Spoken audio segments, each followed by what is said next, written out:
இந்த உலகத்துல பணம் இருக்கு என்கிட்ட அப்படிங்கிற ஒரே காரணத்துக்காக ரொம்ப அளவுக்கு மீறி ஆடுறோம். என்னத்துக்கு வாங்குறோம்? எதுக்கு வாங்குறோம்? இது நிஜமாவே நமக்கு தேவையா? இப்படிங்கிற எந்த கேள்விக்கும் பதில் தேடாம நம்ம பணம் மொத்தமும் கரியா அழிஞ்சிட்டு இருக்கு. உண்மைதானே? வாங்க இதை பற்றி முழு வீடியோவாக பார்க்கலாம். ஹாய், எல்லாருக்கும் வணக்கம். என்னோட சேனலில் வீடியோ பார்க்க வந்ததுக்கு ரொம்ப ரொம்ப நன்றி. இந்த வீடியோ கண்டிப்பாக உங்களுக்கு யூஸ்ஃபுல்லாக இருக்கும். ஸோ வீடியோவை கடைசி வரைக்கும் பாருங்கள் அண்ட் சப்ஸ்கிரைப் பண்ண மறந்துடாதீங்க. தேங்க்யூ. எல்லாமே சில காலம்தான். நீங்கள் ரொம்ப பலசாலியாக இருக்கலாம். உங்கள் பலம் ஒரு வயசு வரைக்கும் தான். அதுக்கப்புறம் உங்கள் பலவீனமாக இருக்கிற உங்கள் பலத்தை எல்லாருமே சோதிக்க ஆரம்பிச்சிருவாங்க. உண்மைதானே? நீங்கள் பலமாக இருக்கும்போது நான் ரொம்ப பலசாலி, நான் என்ன வேணால் பண்ணலாம், எவ்வளோ வேணால் ஆடலாம், உன்னை நான் என்ன வேணால் பண்ணலாம் அப்படிங்கிற தைரியம் மட்டும் வச்சுக்கிட்டு நிறைய எதிரிகளை சம்பாரிச்சிடுறோம். அதுக்கப்புறம் என்ன ஆகிடுது? உங்களுக்கு தேவை அப்படின்னு ஒரு இடம் வரும்போது, ஒரு டைம் வரும்போது, உங்களுக்கு எதிரிகள் மட்டும்தான் இருக்காங்களே தவிர, நான் இருக்கேன், உன்னை பார்த்துப்பேன்னு உங்களுக்கு நம்பிக்கை கொடுக்க ஒரு ஆள் கூட இல்லை. இது அவங்க தப்பு கிடையாது. நீங்கள் பலமாக இருக்கும்போது நீங்கள் செஞ்ச தப்புக்கான பதிலடி. எதை விதைக்கிறோமோ அதை தான் அறுப்போங்கிற பழமொழிக்கான பதில். அவங்கள தப்பு சொல்கிறதுனால எதுவும் மாறப்போகிறதில்ல. நம்ம செய்கிற தப்புகளை இப்போவே குறைச்சிக்கிட்டோம் அப்படின்னா பிற்காலத்தில் அந்த நிலைமை நமக்கு வராதுங்கிறத மட்டும் புரிஞ்சுக்கிட்டு தெளிவாக நடந்துக்கலாம்.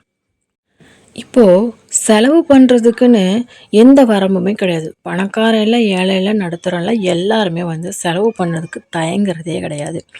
ஃப்யூச்சர் அப்படிங்கிற ஒரு விஷயத்தை பற்றி யோசிக்கிறதும் இல்லை. அதுக்காக எல்லா பணத்தையும் ஃப்யூச்சரில் கொண்டு போய் போடுங்க, அப்போனா தான் உங்கள் லைஃப் சேஃப் அப்படின்லாம் நான் எதுவுமே சொல்லலை. உங்களோட லைஃப்பில் சேவிங்னு ஒரு ஆப்ஷனில் எப்போவுமே ஒன்று இருக்கணும், செலவுங்கிற ஆப்ஷனில் ஒன்று எப்போவுமே இருக்கணும். ஏன்னா நாளைக்கு சந்தோஷமாக இருக்கணுங்கிறது முக்கியம்தான். ஆனால் இன்றைக்கி நிம்மதியாக இருக்கணுங்கிறது அதை விட முக்கியம். இன்றைக்கி நாளை தொலைச்சிட்டு நாளைக்கு நான் சந்தோஷமாக இருக்க போராடுறேன்னு நினைக்கிறது முட்டாள்தனத்தோட உச்சம். இதையும் நான் ஒத்துக்கிறேன். ஆனால் நம்ம ஒரு பொருளை வாங்குறேன்னு வச்சுக்கோமே, அந்த பொருள் நிஜமாகவே நமக்கு தேவைதானா? இந்த செலவு நிஜமாகவே நமக்கு பிரயோஜனமானதானா?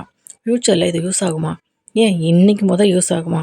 இப்படிங்கிற கேள்விக்கு பதில் தேடிட்டு உங்கள் செலவு ஆரம்பிங்க. ஏன்னா இப்போ ஈஸியாக எல்லாராலையும் சம்பாதிக்கக்கூடிய ஒரு விஷயமா இருக்கிறது செலவு மட்டும்தாங்க. நம்ம எதுக்கு செலவு பண்ணுறோம்? இந்த செலவு நிஜமாகவே நம்ம குடும்பத்துக்கு தேவைதானா? நம்ம சம்பாத்தியம் இந்த செலவுகள்லேயே முடிஞ்சிடுது. ஏதாவது ஒரு நல்ல விஷயத்த பண்ணணும், இல்லை ஏதாவது ஒரு இன்வெஸ்ட்மெண்ட் பண்ணணுன்னா என்ன பண்ணுறது? திடீர்னு ஒரு பிரச்சனையே வருது, யார்கிட்ட போய் பணம் கேட்குறது அப்படிங்கிற கொஷின் மார்க்கில் தான் நம்ம லைஃப்பை நம்ம வச்சுருக்கோம். தயவு செஞ்சு இனிமேலாவது முழிச்சுக்கோங்க. பலமாக இருக்கட்டும், பணமாக இருக்கட்டும், ரெண்டையுமே கரெக்டான இடத்துல இன்வெஸ்ட் பண்ணுங்கள். அப்போனா மட்டும்தான் ஃப்யூச்சரில் எதிரிகளையும் செலவுகளையும் சம்பாதிக்காமல் இருப்பீங்க. உங்களுக்கு கண்டிப்பாக இது புரிஞ்சிருக்கும்னு நினைக்கிறேன். பண்ணுற ஒவ்வொரு செலவுகளையும் கவனமாக பண்ணுங்கள். ரூபா கூட நமக்கு முக்கியமான பணம் தான். அதை கஷ்டப்பட்டு தான் அந்த கையில் நம்ம அதை வாங்கியிருக்கோம். ஸோ அதை பத்திரமா பார்த்துக்க வேண்டியது நம்ம பொறுப்பு தான். உங்களுக்கு இந்த வீடியோ பிடிச்சிருந்துச்சுன்னா லைக் அண்ட் சப்ஸ்கிரைப் பண்ண மறந்துடாதீங்க. நான் சொன்னதையும் கவனத்தில் வச்சுக்கோங்க. தேங்க்யூ.